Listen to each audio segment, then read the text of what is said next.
ഞാനിപ്പോൾ ചെയ്യാറുള്ള എൻ്റെ ഒരു നൈറ്റ് ഹെയർ കെയർ റുട്ടീനാണ് കേട്ടോ കാണിച്ചു തരുന്നത്.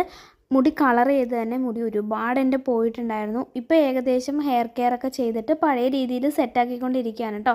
അപ്പോൾ ഇപ്പോൾ ചെയ്യുന്ന ഹെയർ കെയർ റുട്ടീൻ എങ്ങനെയാണെന്ന് ഞാൻ കാണിച്ചു തരാവേ. നോർമലി മുടിയിലെ ചെടയെല്ലാം വിടുത്തി ഇപ്പോൾ ഞാൻ ഈ ആപ്സ് ഗുഡ്നസിൻ്റെ റോസ്മേരി വാട്ടർ യൂസ് ചെയ്യുന്നുണ്ട് കേട്ടോ. ഭയങ്കര ഹൈപ്പായിട്ടുള്ളൊരു പ്രൊഡക്റ്റ് ആയിരുന്നല്ലോ.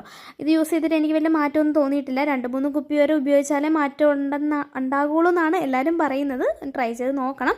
അതിനുശേഷം ഇതുപോലത്തെ ഒരു സാധനം വെച്ചിട്ട് നന്നായിട്ടൊന്ന് തലമുടി മസാജ് ചെയ്ത് കൊടുക്കുന്നുണ്ട് കേട്ടോ. ഞാൻ വാങ്ങിയത് അത്ര നല്ലൊരു പ്രൊഡക്റ്റ് ആയിരുന്നില്ല. അതുകൊണ്ട് തന്നെ എനിക്ക് മസാജ് ചെയ്യുന്ന സമയത്ത് കുറച്ച് വേദനയുള്ള പോലെയാണ് കേട്ടോ തോന്നാറുള്ളത്. എല്ലാവർക്കും അങ്ങനെയാണോ എന്ന് എനിക്കറിയില്ല. ചിലപ്പോൾ ഞാൻ കുറച്ച് വില കുറഞ്ഞ സാധനമായിരുന്നു വാങ്ങിയിട്ടുണ്ടായിരുന്നത്. ചിലപ്പോൾ അതുകൊണ്ടായിരിക്കും കേട്ടോ. പിന്നെ ഇപ്പം ഞാൻ യൂസ് ചെയ്യുന്ന സാധനമാണ് ഈ ലോറിയൽ പാരീസിൻ്റെ ഹെയർ സെറം. എൻ്റെ മുടിക്ക് നല്ലൊരു മാറ്റം വരാനായിട്ട് ഹെൽപ്പ് ചെയ്തൊരു സാധനമായിരുന്നു കേട്ടോ ലോറിയൽ പാരീസിൻ്റെ ഈ ഹെയർ സെറം.